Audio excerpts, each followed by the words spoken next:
जब मैं college first year में पढ़ता था, क्योंकि मैं साइंस का विद्यार्थी था और मेरी मैथ्स थोड़ी ढीली थी, इसलिए मेरी माँ मेरे लिए कोई मैथ्स का अच्छा ट्यूटर देख रही थी। हमारे पड़ोस में कुसुम नाम की एक महिला रहती थी। उनकी उम्र लगभग 32 साल की थी। उनके पति इंजीनियर थे और विदेश में जॉब करते थे। मैं उनको कुसुम दीदी कहकर बुलाया करता था।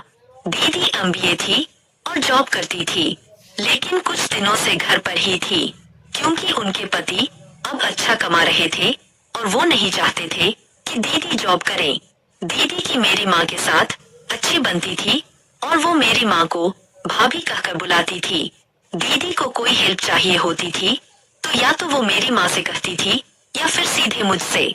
मैं उनके काफी काम कर दिया करता था, इसलिए दिन में कई बार उनके घर के चक्कर लग जाया करते थे।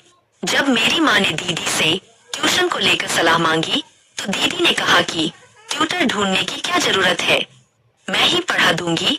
तो इस तरह अब दीदी मुझे ट्यूशन भी पढ़ाने लगी।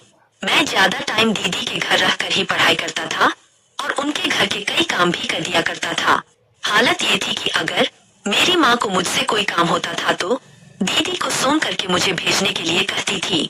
दीदी भी शहर की रहने वाली थी और देखने में बहुत सुंदर और तीखे नैन वाली थी। भरा हुआ बदन, साइज ऐसी की देखते ही कोई भी आकर्षित हो जाएगा। मेरे साथ थोड़ी लापरवाह से रहती थी। उदाहरण के लिए मेरे सामने टी शर्ट और लेगिंग्स में घूमती थी और अगर कोई आने वाला होता तो उसके आने से पहले दुपट्टा या टॉवल ओढ़ कर उनसे बात करती थी। सारा दिन साथ रहने के कारण मेरे साथ काफी फ्रैंक हो गई थी और गर्लफ्रेंड बॉयफ्रेंड की बातें कर लिया करती थी। मैंने पूछा, आपका कोई बॉयफ्रेंड था शादी से पहले? तो वो बोली, पहले पढ़ाई से फुर्सत नहीं मिली और अब घर से फुर्सत नहीं मिलती और अब तो शादी भी हो गई है। वैसे भी तुम्हारे भैया बहुत शक्की मिजाज के हैं, सबको शक की निगाह से देखते हैं। बस तुम ही हो जिसकी तारीफ करते नहीं थकते। एक दिन की बात है, जून का महीना था, काफी गर्मी थी। मैं दीदी के घर गया तो दीदी पुरानी वीडियो सीडी समेट रही थी। मैंने कहा, दीदी ये किस चीज की सीडी है? तो दीदी बोली, इनमें कुछ तो सॉफ्टवेयर की सीडीज है और हमारी शादी की फोटोज है और कुछ तुम्हारे भैया की उल्टी सीधी मूवीज की है, वही अलग अलग कर रही हूँ। मैंने पूछा, दीदी उल्टी सीधी का क्या मतलब? दीदी बोली, ज्यादा भोले मत बनो, जैसे तुमको कुछ पता ही नहीं। मैं झट से समझ गया कि दीदी के कहने का मतलब था कि वो सीडीज किस चीज की थी। मैंने कहा, दीदी इतनी सारी कहाँ से लाए भैया, विदेश से लाते हैं क्या? दीदी बोली, अरे नहीं, यही की से लाते हैं। और भला तुम क्यों इतनी पूछताछ कर रहे हो, तुम भी देखते हो क्या? मैंने सोचा झूठ बोलकर कोई फायदा नहीं है और सच बोलने में कोई नुकसान भी नहीं है। दीदी और मैं एक दूसरे के साथ इतने फ्रैंक तो थे ही, इसलिए मुझे मालूम था कि दीदी मेरी मम्मी को तो ये सब बताने से रही। मैंने कह दिया, हाँ दीदी देखता हूँ, लेकिन छुप छुप कर देखनी पड़ती है, क्योंकि मम्मी कमरे का दरवाजा तो बंद करने देती नहीं। जैसे ही मैंने दीदी को ये बताया, दीदी मेरी तरफ देखकर मुस्कुराने लगी और पूछने लगी, कुछ होता नहीं तुमको देखने के बाद? तुम्हारे भैया तो बहुत परेशान करते हैं। ये सब देखने के बाद मैंने कहा, होता क्यों नहीं है, तभी तो छुप छुप कर देखनी पड़ती है, वो भी या तो लंबी टी शर्ट पहनकर या फिर गोदी में तौलिया रखकर, ताकि किसी को कुछ पता ना चल सके। दीदी ने पूछा, फिर जब देख लेते हो तो फिर क्या करते हो? गर्लफ्रेंड तो है नहीं तुम्हारी? मैंने सोचा, जब दीदी खुलकर पूछ ही रही थी तो मैं भी खुलकर ही जवाब दे देता हूँ। मैंने कहा, करना क्या है दीदी, बस बाथरूम में जाना पड़ता है, वहाँ भी जल्दी जल्दी करना पड़ता है, वरना अगर ज्यादा देर बाथरूम में रहो तो मम्मी को शक होता है।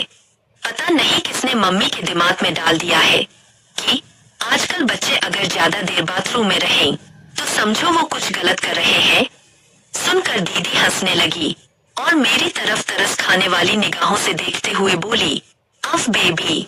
सारा सामान समेटकर एक बॉक्स में भरने के बाद दीदी मेरी तरफ देखते हुए बोली, प्लीज इसे ऊपर रख दो मेरे साथ। मैंने बॉक्स उठाकर ऊपर रख दिया। रखने के बाद दीदी ने मेरी तरफ देखते हुए एक लंबी सांस लेते हुए मुझसे पूछा, देखनी है? मैंने खुशी से मुस्कुराते हुए पूछा, क्या? दीदी बोली, वही जो तुम घर पर देखोगे तो मम्मी से पिटाई होगी। मैंने हंसते हुए कहा, ओह दीदी थैंक यू, लेकिन देखूं कैसे? दीदी ने एक बॉक्स की तरफ इशारा करते हुए कहा, इसमें सारी वही वाली मूवीज है। एसी ऑन कर दिया है। दरवाजा बंद कर देती हूँ, लेकिन लॉक मत करना। अगर तुम्हारी माँ का फोन आएगा तो बता दूंगी। और हाँ, ये जो कपड़ा पड़ा है यही यूज करना, कुछ और गंदा मत करना। Be a good boy. और कुछ चाहिए? मैंने कहा, दीदी कोई आयल है? वो बोली, अब आयल क्यों चाहिए तुमको? मैंने कहा, दीदी हाथ में लगाना है। दीदी गई और आयल की बोतल लेकर आई और बोली, ये मेरे पर्सनल यूज की है, प्लीज कुछ गंदा मत करना। कुछ चाहिए हो तो आवाज दे देना, ठीक है? अब तुम देखो आराम से। मैं दीदी के ही लैपटॉप पर मूवी लगाकर देखने लगा। 2 से 3 सीडी जल्दी जल्दी फास्ट फॉरवर्ड करके चेंज की। उसके बाद एक मस्त सीडी हाथ लगी, जिसको देखते ही जीवन में पहली बार ऐसे बिंदास होकर मूवी देख रहा था। जब मुझे लगा कि दीदी अपने काम में व्यस्त हो चुकी थी और उन्होंने सच में मुझे अकेला छोड़ दिया था, तो मुझसे रहा नहीं गया और थोड़ा सा तेल अपने हाथ में लेकर लगाने लगा।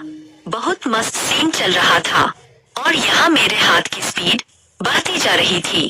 तभी अचानक दरवाजे पर खटखटाने की आवाज हुई। मैं घबरा कर अपनी हाथ हटाने के बारे में सोच भी पाता, इससे पहले ये देखकर चौंक गया कि दीदी कमरे के अंदर आ चुकी थी। मुझे देखकर बोली, अरे मैंने 2 बार खटखटाया लेकिन तुमने कुछ जवाब ही नहीं दिया। मैंने सोचा चेक कर लूं, सब ठीक तो है। तभी उनकी नजर मेरे हाथ पर पड़ी और वो देखकर चौंक गई और बोली, ओह ये तो देखा ही नहीं मैंने, तेल लगाया है क्या? कितना चमक रहा है। यह कहते हुए वो थोड़ा नजदीक आई और नजदीक से मेरे हाथ का निरीक्षण करने लगी।